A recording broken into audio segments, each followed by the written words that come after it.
सालों पुराने मामले नेशनल हेराल्ड मामले में फिर एक बार ईडी ने अपनी कार्रवाई को शुरू कर दिया है। राहुल गांधी, सोनिया गांधी और सैम पित्रोदा के खिलाफ चार्जशीट दाखिल कर दी गई है। वहीं दूसरी तरफ तमाम कांग्रेसी सड़कों पर निकलकर धरना प्रदर्शन कर रहे हैं, चाहे फिर वो देश की राजधानी दिल्ली हो, महाराष्ट्र हो, बिहार हो। और लगातार ये सवाल उठाए जा रहे हैं कि राहुल गांधी, सोनिया गांधी की छवि को खराब करने के लिए केंद्र सरकार फिर एक बार एजेंसियों का इस्तेमाल कर रही है। सर, इस नेशनल हेराल्ड मामले में जिस पर क्लीन चिट तो नहीं मिली है, पर बेल पर है सोनिया गांधी, राहुल गांधी, कितनी मुश्किलें फिर एक बार बढ़ने वाली हैं। ईडी ने जमीनों को यानी कि जो प्रॉपर्टी है उसे अटैच करना शुरू कर दिया है। देखिए, ये मुश्किलें बढ़नी भी चाहिए। जो लूट, खुली लूट इन लोगों ने मचा रखी थी, उस पर भी रोक लगनी चाहिए। रोक लग भी गई है। और सबसे पहले मैं इसको क्लैरिफाई ये करूं कि ये भारत सरकार द्वारा कोई इन्वेस्टिगेशन या पिटिशंस नहीं शुरू कराई गई है। ये एक नेता हैं सुब्रमण्यम स्वामी, जिन्होंने कि ये कंप्लेंट की थी। उस कंप्लेंट में इन्वेस्टिगेशन हुई है, तब जाके ये परतें खुली हैं। इन्होंने जिस तरह से बेईमानी से, जो कांग्रेस के नेतागण हैं, उन्होंने जिस तरह से बेईमानी से जो संपत्ति समाज के लिए दी गई थी, जो जनता के लिए थी, जो नेशनल हेराल्ड की हजारों करोड़ों की प्रॉपर्टी थी, उसकी लूटपाट किस तरह से मचाई है, किस तरह से बेईमानी करके, किस तरह से हवाला के ऑपरेशंस करके इन्होंने पैसे के घपला किया है, वो उसमें बिल्कुल न्यायालय में जब चीज़ें रिकॉर्ड आया, हालांकि कई साल लग गए इस चीज़ को होते होते। कई साल लगने के बाद जब ये परतें खुली हैं, तब जाकर उन पर मुकदमा बना है। अब चूंकि ईडी का रोल शुरू हो गया है, ईडी उसको इन्वेस्टिगेट करेगी। आप हवाला से पैसा लेते हैं या अनअकाउंटेड पैसा लेते हैं, या आपने कोई ब्लैक मनी को वाइट करने की कोशिश की है, वाइट मनी को ब्लैक करने की कोशिश की है, या कोई भी गलत पैसा किसी रूट से आपने लिया है, तो ये ईडी का अधिकार है जांच करने का। और ईडी जांच कर रही है।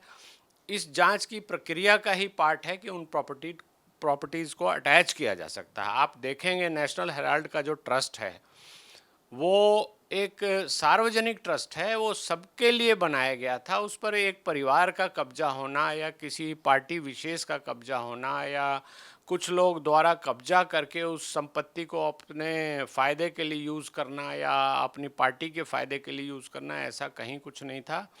इसको इन लोगों ने डिस्टॉर्ट करके हमारे कानून में जो भी प्रावधान थे उसका मिसयूज़ करते हुए इस तरह से ये किया गया है, ऐसी हरकत की गई है। जो आप देखेंगे दिल्ली में जो सबसे महत्वपूर्ण जगह है आईटीओ, वहाँ पर नेशनल हेराल्ड की बिल्डिंग है, उसको इन्होंने रिकॉर्ड्स में हेरा फेरी करके, मिस रिप्रेजेंटेशन करके, और लंबा पैसा, बहुत मोटा पैसा लेकर लंबे समय के लिए उस जगह को किराए पर दे दिया।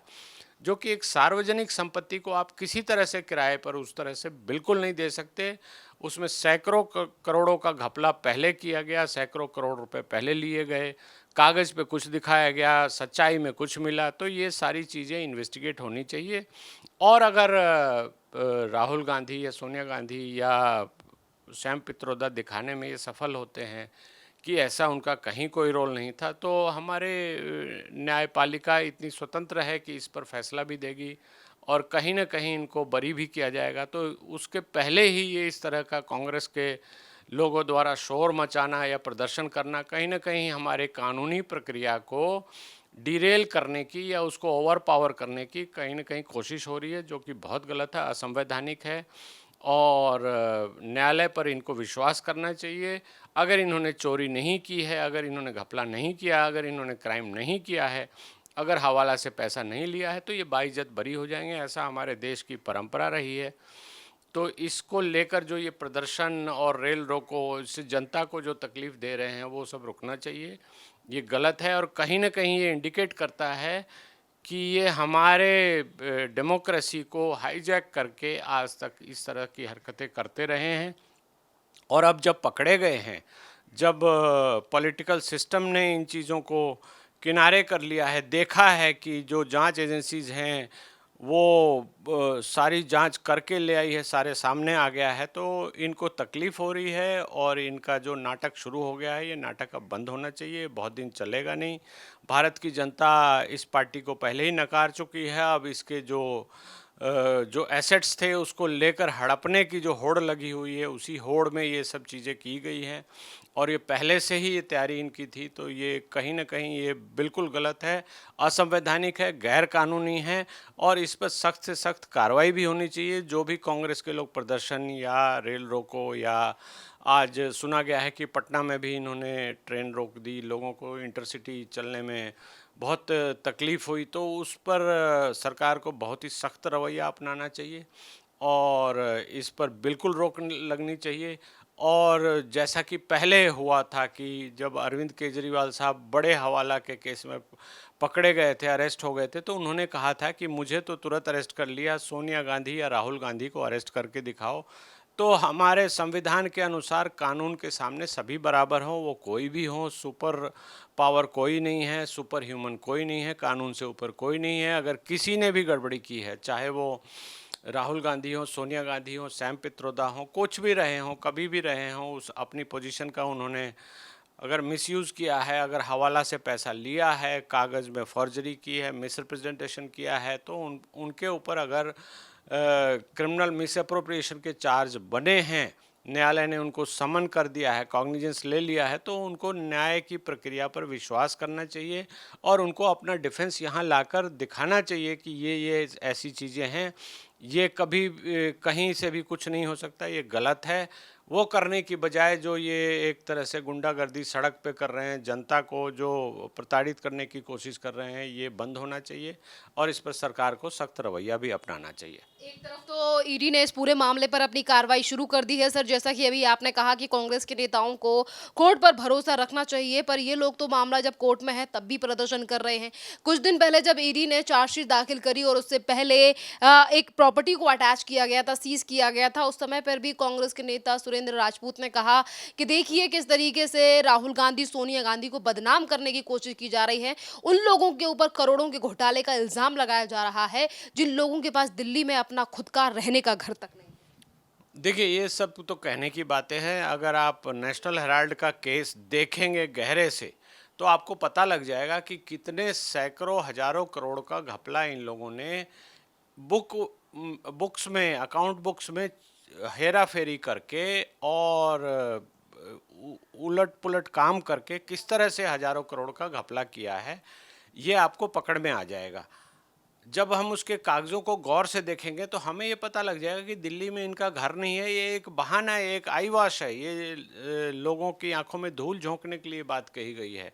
इसके पहले भी बात कही जाती थी कि जो खानदानी एक बंगलो था, आनंद कुछ नाम है, वो इलाहाबाद में, जो प्रयागराज में जो उनका बंगलो था, वो राष्ट्र को दे दिया गया है। ऐसा कुछ नहीं है, ये तो बड़े घपले कर कर, और जब ये कुछ नहीं करते तो इनके जो दामाद साहब हैं, जो इनके बहनोई साहब हैं, इनके अकाउंट में कहाँ से हजारों करोड़ का पैसा आ जाता है, कहाँ से ये इस तरह की राजसी लाइफस्टाइल जीते हैं। जब भी यूरोप में छुट्टियां मनाने जाते हैं या कहीं भी बाहर जाकर छुट्टियां मनाते हैं, चार्टर्ड प्लेन में घूमते हैं, तो ये जिसके पास दिल्ली में घर नहीं है वो ऐसी चीज़ें अफोर्ड नहीं कर सकता। ये सब कांग्रेस की चालबाजियों का नतीजा है, धूर्तता का नतीजा है कि कांग्रेस ने इस तरह से अपने कुछ लोगों के लिए इस तरह से किया हुआ है। और अब जब जनता ने इन चीज़ों को देखना शुरू किया, नकारना शुरू किया, तो सबके पेट में दर्द हो रहा है और सब बिलबिला रहे हैं। तो कहीं ना कहीं ये परतें खुल रही हैं, इससे इनको तकलीफ़ हो रही है, तो इनके पास कहीं कोई डिफेंस नहीं है, इसलिए ये सड़क पर जाकर बवाल कर रहे हैं और सरकार को प्रेशर में, न्यायालय को प्रेशर में लेने की कोशिश कर रहे हैं, जो कि हमारे संविधान के अनुसार बिल्कुल ही ऐसा नहीं है। हमारी न्यायपालिका बिल्कुल स्वतंत्र है, उसमें जो भी कार्रवाई चल रही है उसमें जाकर इनको भाग लेना चाहिए। वहाँ कोई भीड़ तंत्र नहीं है।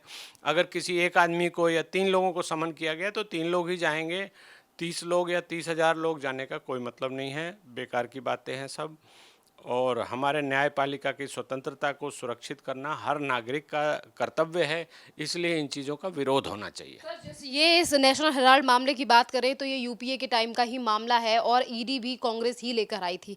आज जब यही तमाम एजेंसियां नेशनल हेराल्ड मामले में जाकर फिर एक बार इस फाइल को खोल रही हैं, यानी कि मामले में जांच तेज हो चुकी है, तो क्यों कहा जाता है कि केंद्र सरकार के इशारों पर एजेंसियां नाच रही हैं? ये पहली बार नहीं है, जब भी कांग्रेस या अन्य पार्टी के भ्रष्टाचारों को लेकर एजेंसियां जांच करती हैं हैं तो हमेशा एक ही राग अलापा जाता है कि केंद्र सरकार राज्य सरकार से नफरत करती है, केंद्र सरकार जानबूझकर विपक्षियों को तंग कर रही है। और आज इसी तरीके के आरोप नेशनल हेराल्ड मामले में राहुल गांधी, सोनिया गांधी की जब मुश्किलें बढ़ रही हैं, तब एजेंसियों को लेकर केंद्र पे थोपे जा रहे हैं। देखिए, हमारे प्रजातंत्र की बहुत बड़ी विशेषता है। हमने बहुत सारी सेंट्रल एजेंसीज हैं, सेंट्रल फोर्सेस भी हैं जो कि इंडिपेंडेंट हैं। वो किसी केंद्र सरकार के अधीन है, लेकिन वो काम राज्य में जाकर करती हैं।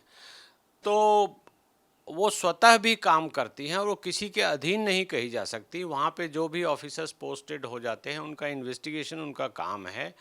और ईडी को बनाने वाले भी यूपीए गवर्नमेंट है, और अब ईडी की जांच, जो इन पे जो मुकदमा बना, वो भी उस समय न्यायालय में चल रहा था और बहुत बाद में जाकर न्यायालय ने उनको समन किया। तो ईडी की जांच भी अब चल रही है।